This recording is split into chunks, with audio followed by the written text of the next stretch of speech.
So today, I have a bunch of things that I want to cover. And yeah, as you saw, one of them was the new features by ChatLLM. There's quite a lot. It's been a while since I updated on that. There's a tool that I made for editing. I made this tool completely using, actually, the first day it was completely using Klein, which was previously Claude Dev. This one, Autonomous Coding Agent Klein. It worked really well for me. Yeah, I used Klein to make most of the app, and I'll show you it. We'll get into that later. And what else do we have here? I wanted to give some tips for AI debugging. I think this is something that's super important that I haven't seen too much on. So if I can make a specific video for like tips for debugging with AI coding tools, I think that'll be helpful.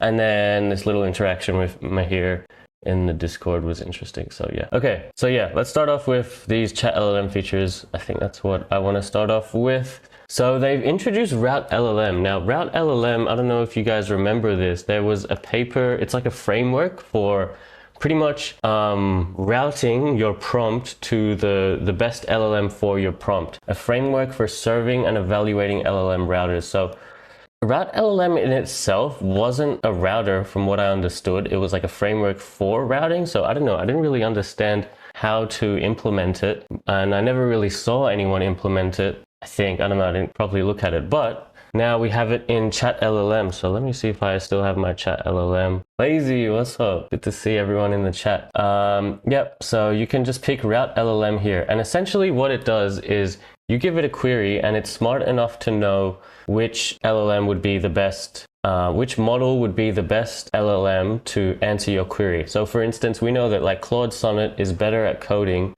usually than, like GPT-4o. And we know like O1 is better at like planning, architecting, and answering, more questions that require reasoning than the other models. So, and then maybe sometimes you just want a quick, fast answer, and then it could give you like GPT-4o or, GPT-4o mini. And yeah, that's pretty much a consensus. And there's some videos of it like doing that. So here you can see. So you can see they've asked a fun fact about Jimmy Carter, and then RouteLLM routes to GPT-4o, because I think 4o is pretty good at like knowledge on the internet. And yeah, it answers the question about Jimmy Carter really fast. And now they've asked something about plotted 2D FFT, fast Fourier transform of image in Python. And yeah, as I said, Claude Sonnet is probably the best for a lot of this coding stuff. So it routed that answer to Sonnet, and we can see Sonnet has written the code. ImageGen, yeah, there's quite a lot of other stuff as well. It will also route to O1 and O1 mini. Yeah, here we go. So now they've said, can you help me with this complex maths problem? And you can see the RouteLLM actually routed to O1 mini to handle the maths problem as well. So yeah, that's pretty cool. It'll definitely save you some time instead of having to manually swap between this model to that model to that model every time you have a different question. You can kind of just stay in the RouteLLM selection and have it route to the most suitable model for you. So that's really cool. All right, let's move on. Video generation, yeah, this one's pretty new. I actually haven't tested this one, and I think it would take a while for me to test. So luckily we have a video that we can just look at to see how it works. That's super helpful. So yeah, we now have video generation inside ChatLLM. Just when you thought we had like every feature we could possibly want, they added video generation as well, which is awesome. So to get there, I think, hold on, let me just double check in mine. I think that it's down here, right? Yeah, if you click this more button, video gen, PowerPoint gen, video analysis, humanize, doc gen. Doc gen is also new, I haven't seen that one, but yeah, video gen is there. So yeah, you just add a prompt, negative prompt, and it can create it. And I think Lazy said it can also do image to video. So I assume if you just upload an image, you can prompt that as well. I'm not sure if that's how it works. So in this video, they've asked for a sailboat sailing across a rocky ocean. Let's see how that goes. A sailboat sailing across a rocky ocean was prompted for the video gen, and wow, that was so fast. No, they've had to have edited that. I don't think video gen will be that fast. Let's give it a go. Video gen. Let's do cat skateboard, skydiving. Generate. Interestingly, it says whatever model you're still on. Like here they had GPT-4o on, but GPT-4o or RouteLLM isn't actually the model that's generating this. It'll be, I've heard they're using Kling on the back end. Yeah, it doesn't work that fast. I didn't think so. So yeah, that video is definitely edited. I would be really surprised if it was that fast, but you could see like pretty much just to show you how it would work, you just prompt it and it gives you the answer. Wait, what the hell? They have a start frame thing. I did not have a start frame thing. How did they do that? When they first click it, oh, a start frame. Oh, that's weird. Weirdly, I did not have a start frame thing. Yeah, they use Kling. Video gen. Oh, I just have to scroll down. Okay, so if you scroll down, you can actually specify a start frame, which essentially means you can do image to video and set the duration 5 seconds, 10 seconds, portrait, landscape, square. Really cool. Okay, we have a suggestion from Arhan. Please generate my response. Elon Musk eating green aliens on Mars.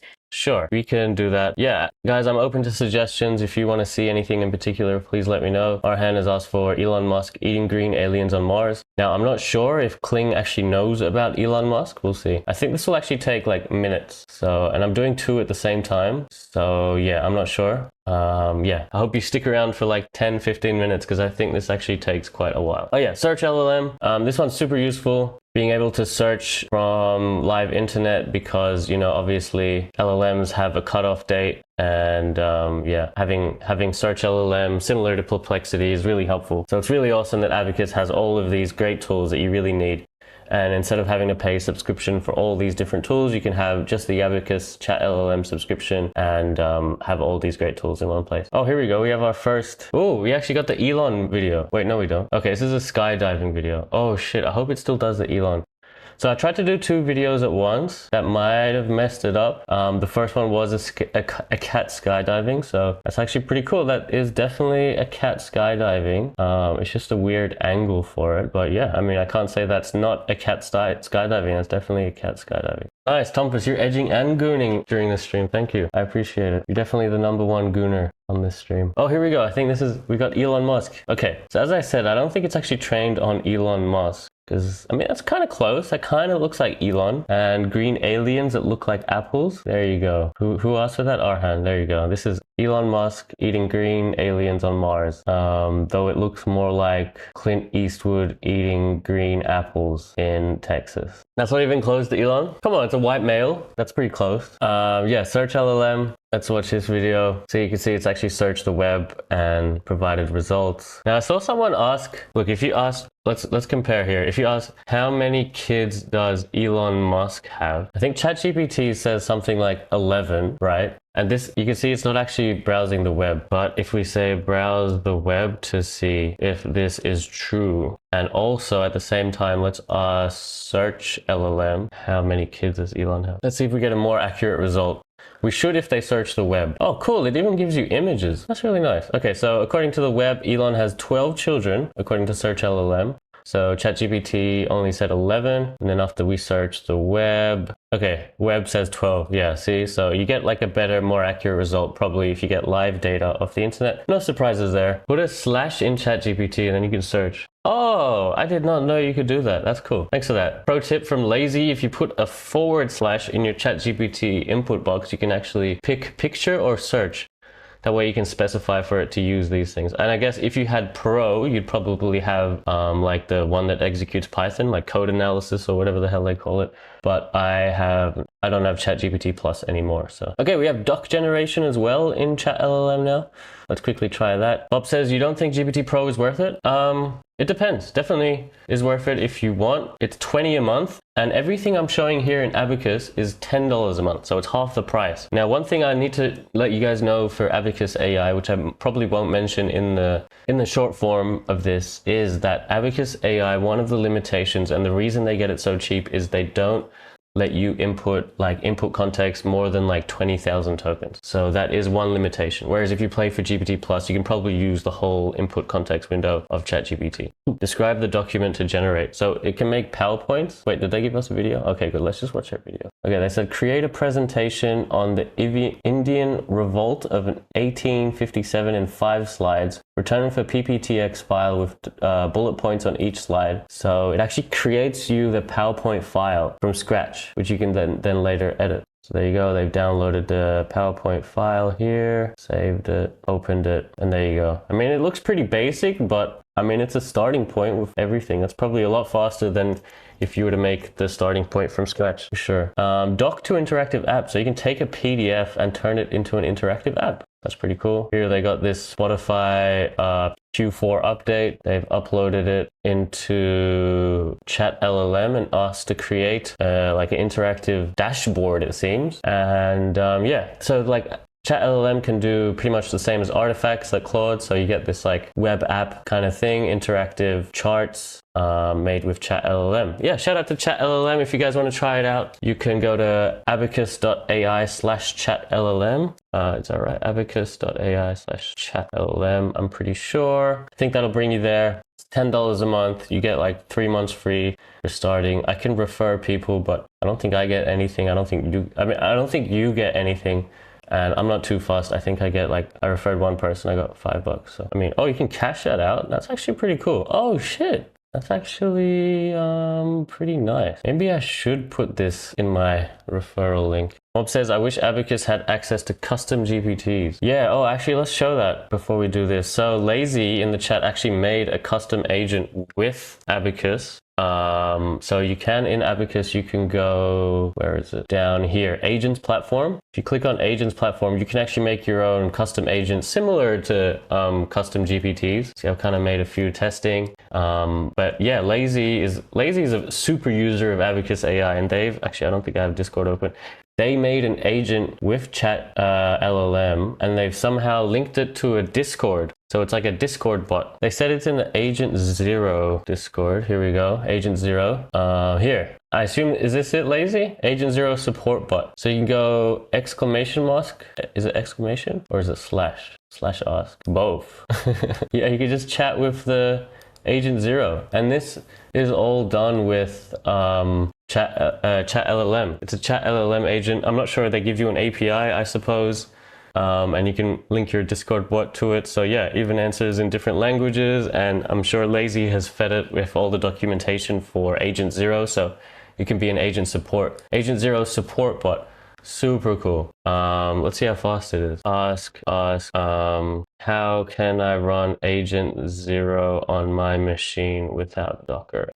I always ask. Oh shit, and straight away it starts typing instantaneously. Let's see. Okay, it stopped typing. Boom, straight away. Let me think about this step by step. Initialize.py, set code executed Docker enabled to false. Wow, this is actually so cool. And just like that, that saves so much time from admins having to respond to everyone if there's just this like helper bot, man. Shout out to Terminally Lazy. They're the MVP in my chat and probably this Agent Zero chat as well. If you see them around, they're probably in this live stream chat as well, man. They're like definitely the MVP. What's today's project? So I was just showing ChatLLM. I was going to update my website. I think that's too boring. I'll do that later. Next is I wanted to show off a tool I made for editing. Yeah, so I might do that for my last stream. Yeah, pretty much. Let me show you guys this video. So this video, I've edited my last video I uploaded. I edited fully using the tool that I'm about to show after I come back. So you'll notice that all the silences have been cut and like it's only like the interesting sections of a stream. So I took like I don't know, almost an hour stream, maybe even longer than an hour, and we've brought it down to less than 20 minutes. And it was so much faster than me doing it manually on Premiere. I've made this software to make this a whole lot faster, and I'm about to show you guys how it works. You know, I could also show you the code because this whole thing is in one Python script. It's 949 lines. And I think in the future, well, not in the future, in the present state of AI coding tools, having everything in one file is actually beneficial, I think, for the LLM to be able to like understand how everything works. It's not necessarily the case, but especially if it like avoids imports, extra code, all this fluff, like having everything in one kind of file, I think can actually be helpful a lot of the time. Anyway, let me show you guys how this works. That was let's show you guys the user interface for my app that I was just talking about. Let me try to load it here. Here we go. So this is the first pop-up that comes up. Welcome to Video Block Editor. Oh, you can either open a video or load a session from before. That's a feature I added because sometimes I'm editing these hour-long videos and, you know, it takes a couple sessions to kind of edit the whole thing. So, but let's just load something small so I can show you guys pretty quickly. So I have these raw videos that I've kind of, let's do this one. Raw videos, and it says here, do you want to process the silence blocks now? So pretty much the first step that it does is it runs these FFmpeg scripts to detect all the silences in the video. Wow, this one was so fast. You see these blocks? These are like all the gray blocks are all the bits that aren't silenced, and all the light gray blocks are all the silences. So it just went ahead and trimmed out all the silences from the video.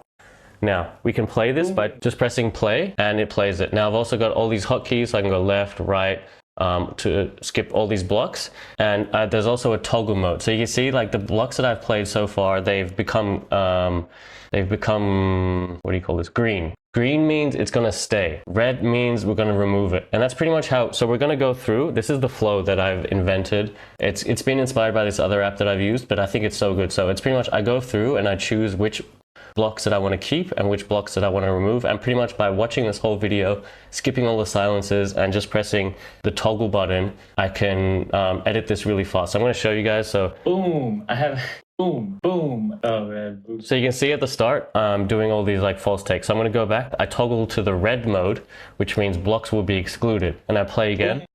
And you can see these are all turning red now. So red means I don't want these blocks, so we're just going to keep going until I find a block that I do want. Boom! I have videos in one language. Okay, so it looks like this one was a good take, so I toggle back on here. Videos in one language, but I need captions in another. Here's how it works. I put it in blink caption. Click the AI translate button and choose the target language. And in less than a few minutes, I chose Spanish, and in less... And see, this one was a bad take here. And in less... But it was good here. I chose Spanish, and in less than a few minutes, you get word for word. Wow, the accuracy is impressive. I can easily edit the caption. All right, let's pretend that was it, and then I can just press export, and then put it whatever, and it will clip together all the green blocks, exclude all the gray blocks, all the red blocks, and like make editing so much easier than it would have been if I did it on like Premiere, which is what I used to use. Great, I'm glad you guys like it. I think I'll probably open source this very soon, but at the moment it's not open source.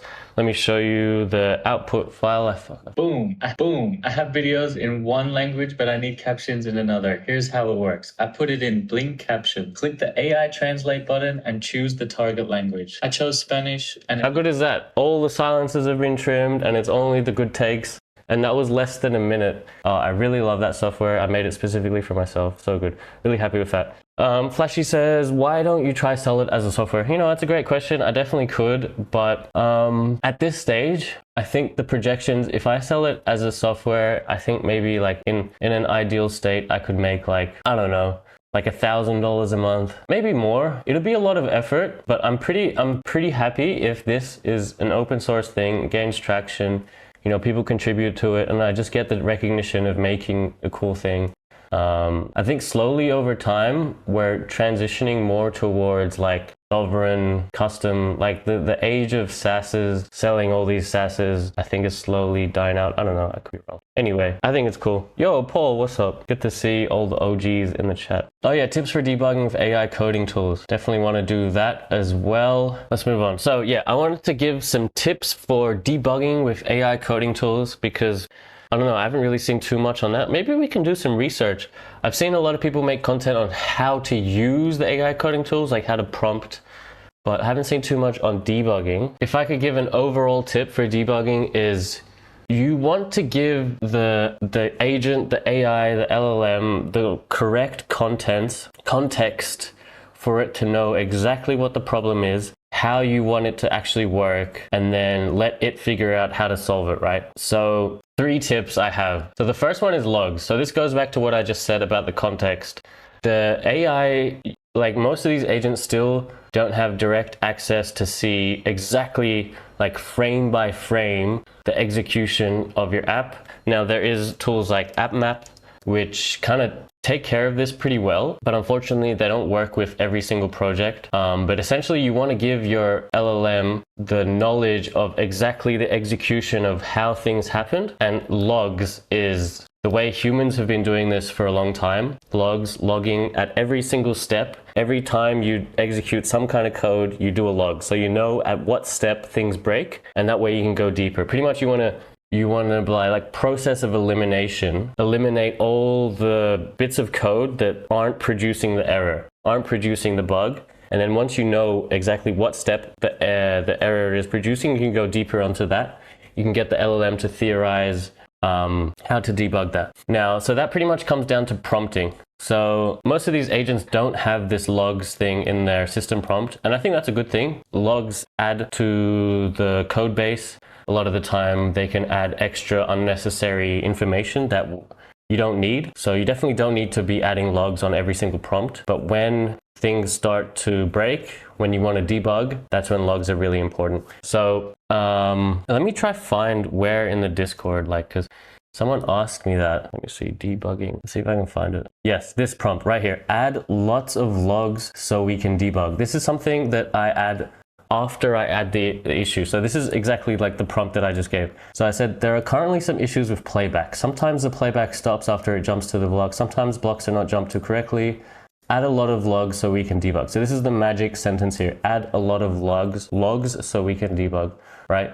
So I kind of try to explain the issue as best as I can. Like it's pretty hard even for a human to say like it's easy to tell that something is broken, but trying to articulate how it's broken is pretty difficult. So I try to do it as best as I can. Don't take it too seriously. Like the more you just try stuff, the more you will learn yourself. And the more you learn yourself, the more you can give to the LLM. And it's kind of like a back and forth. Debugging is a back and forth process a lot of the time, a lot of trial and error. And debugging is actually like, I'd say it's like 80% of software engineering is debugging a lot of the time. So yeah, so you say add a lot of logs so we can debug. So then the LLM will go through and add logs everywhere. Now that's obviously not enough. After you run the code, you'll see all the logs in your terminal or your console log. And depending on the tool you have, you might need to manually copy paste that. Now, Klein does have this thing at problems, right? At problems, if you do that, and if your like code is being executed by Klein, it can like read the problems without you having to copy paste. So there's actually, yeah, this custom instruction, looks like I've already added it. Analyze the code and fix this issue. Run the code with logs to test that it works before confirming the task is complete. So this is something I've added manually. Run the code.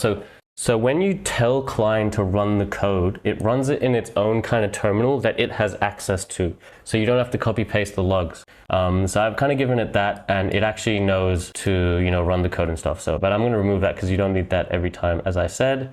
And another tip with Aider, you can do a similar thing. Let me bring up Aider docs. So Aider docs configurations, they have a bunch of like testing flags and stuff. Like, so you can run auto tests, run tests, and the test doesn't have to be an actual testing framework. You can just run the application itself. So you can go /test. I'm going to quickly show you guys a demo here real quick, just so you guys know. Because I know some people use Aider, and I think Aider is great. For me, sometimes like Aider works, sometimes Aider doesn't work, sometimes Klein works, sometimes Klein doesn't work. So I'm a bit of a slut. We jump around a lot.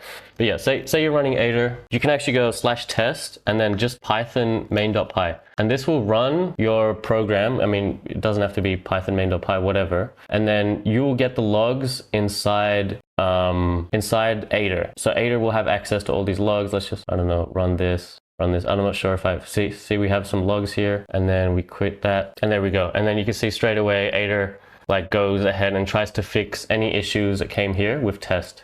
You can also do /run Python main.py, and that will still give you the option to add everything in the text, but the difference is when you run test, Aider will actually attempt to fix any issues. See, fix these issues. Or if you run main.py, it'll just put the logs in a context, but it won't try to fix any issues. So yeah, those are some tips there. One other thing is this cursor directory. I should mention there's probably other versions of this, but I think this is a pretty cool one. A lot of people like this.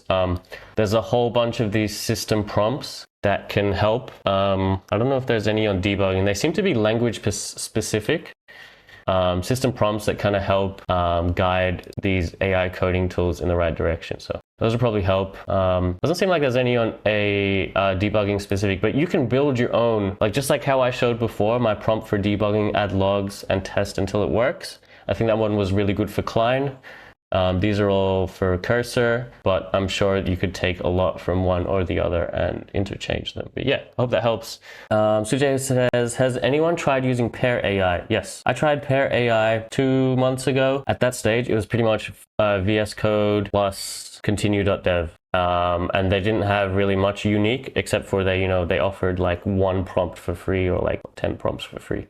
But I think they have good intentions. They got a lot of hate for just being what I just said, like a fork and, just like copying. And it seems like they didn't really acknowledge Cursor. I mean, they didn't acknowledge continue.dev as well as they should have, because like pretty much most of their value came from just continue.dev out of the box. But now I think they're rectifying all that. And, I have good, I think they're going to do well if they continue. Like, they have a really good community. I've been in their Discord. They have a really good community. Like, finding really good open source communities isn't quite common, but like the way that Pan and Nang are like, because they're pretty popular social like icons, and the way they do like quests and stuff.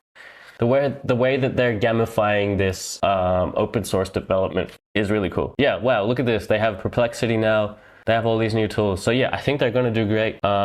When I tested it, they didn't have all these new stuff. They weren't very unique at all, but I have no doubt that they're going to be amazing in the future. So yeah, just keep an eye on them. Still early days, but I think, yeah, they're kicking ass for sure.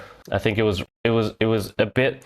No, it was good. It's good that we have those people to keep them in line, because yeah, they did take a lot from Continue. But hopefully, I think they can succeed and bring Continue along with them, instead of kind of stealing from Continue and succeeding on their own, which seemed like the way that they were going before Twitter was like, so yeah, no, it's good. I think they're going to do good. Yeah, and that was AI debugging. I think it was yesterday. No, it was 2 days ago. Mahir in our Discord. Mahir came through and posted their interview tool. Like, they made this tool themselves. Wait, let's open a new tab. Talentia, prepare for interviews. Not gonna lie, it looks pretty bad. Sorry, Mahir. And they just spammed this link without any context in like 4 of my channels. And I'm like, bruh, you linked the same URL across 3, channels here with no context. Like, what are you doing? And then Wolfie, a bit of a troll, he just like copy paste the blurb into here. I'm like, okay, whatever. And then Mahir, like, he seems like a good guy. Like, I love their like willingness to learn. So they're like, sorry, let me provide you some context. They go, hey everyone. They try to tag everyone, which is like still, I think they like don't really know like the culture of like spamming on the internet versus being like genuine. So I'm trying to teach Mahir, and then through proxy teach everyone else that doesn't really know how to advertise their projects to the best way. And just spamming links is definitely not the right way to do it. Like, that would just get his shit deleted on most Discords. Luckily, I'm a bit more patient and like, want to see my community succeed. So I'm trying to guide them through here. And yeah, so this is much better than just posting a link. There's like, I'm Mahir Patel, I launched this as a platform that helps you do this. I'd love to hear your feedback. Much better. He wants to submit it in YCOM, blah, blah, blah. Yeah, I'm like, great. And then they're like, where else can I post this? And we start talking about Reddit. Where else can I post this? Do you have any ideas? And then, yeah, I bookmarked this post here. So these are like, if you guys are in this build in public community on X, they actually, have a lot of like developer, solo indie developers. And yeah, you find these gold nuggets like this, like best times to post on Reddit, a bunch of these subreddits that Mahir didn't know about, and like the times that you can post on them for the greatest success. And then Mahir goes through and tries to post on those. But I think they didn't really know how to post on Reddit. I don't even think they had an account. He's like, I posted on Entrepreneur, and then he's like, my post got deleted. And I'm like, yeah, so subreddits usually have rules that like you need to contribute with like comments and stuff before you can promote your own stuff.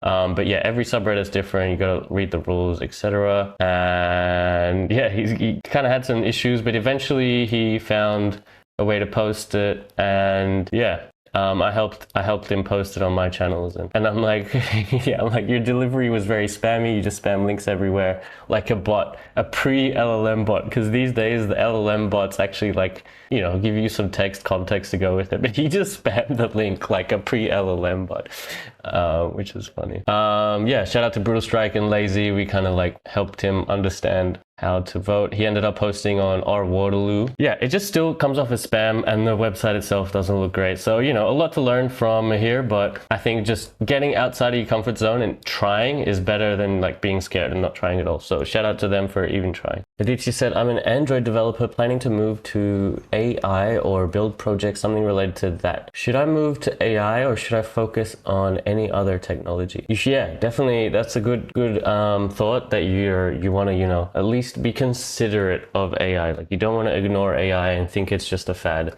I think AI is going to be such a useful tool for like any person related to technology. So like if you like Android, you don't have to move to the AI field. But the AI is like, it's like using LLMs in particular. It's like a tool, just like using APIs for databases or something like that. Like LLMs can do stuff that, you know, it's either not possible to do with hard coding or it's like a lot more difficult to do with hard coding. So something like analyzing text, extracting stuff from text that you can't do with regex, stuff like that. Like you can use AI, LLMs specifically, as a tool to do that stuff. Now, obviously, there's a whole bunch of other AI outside of LLMs, like image understanding, image creation, all of that. These are all tools that you can build within your Android apps or whatever apps you're building. So you don't have to move completely to focus on AI, although that's also valid. I think like just follow whatever you're interested in. If you're passionate about AI, yeah, it's such a good time. It's still pretty early, but it's accelerating super fast. You'll learn a lot.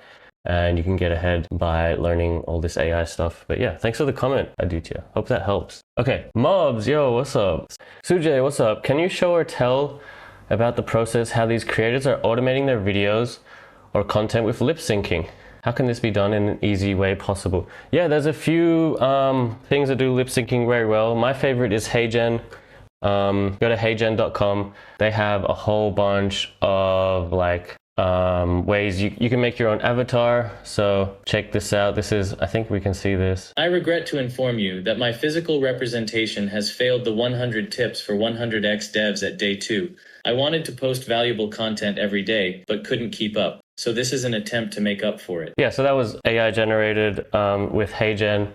They also do translation. They're pretty good. There's also another one, Sync Labs. Now they are rapidly working on it and making it better. It's been a long time since I've tried it, and when I tried it, I didn't like it as much as HeyGen, but they could be better than HeyGen now. I'm not sure. I haven't tried it in a while. Pretty much, I just recommend HeyGen at this stage. Hope that helps you, Sujay. Yeah. What's a good free website to create realistic images of a person that look like it's taken from a phone camera while maintaining the consistency of the faces? Good question. Character consistency from a phone camera. So I think good ImageGen, like replicating phone camera, I think Flux 1.1 is really good at that. But by itself, Flux doesn't have character consistency. So yeah, Rahul is pretty much spot on here, I think. So I have this Flux. You can create what's called a LoRa with Flux. Now, I'm not sure if this is the latest Flux 1.1 or it's just like a shittier Flux, but pretty much I've made a Techfren LoRa.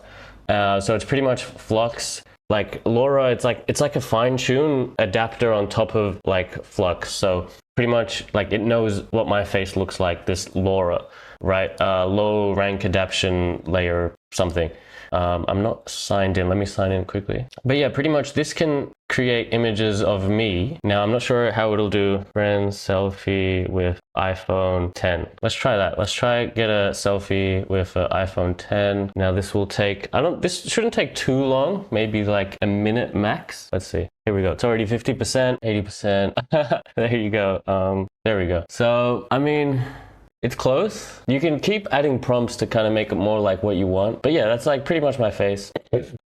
So how would you learn how to do this? Just Google replicate LoRa, replicate Flux LoRa. I think there's a tutorial somewhere, or replicate Flux LoRa tutorial. Something like there's a tutorial somewhere. But yeah, it's pretty easy. You just upload like 10 images of yourself and like give it a word. And yeah, you can do that. Hope that helps. Lazy recommended Recraft for that. So yeah, that was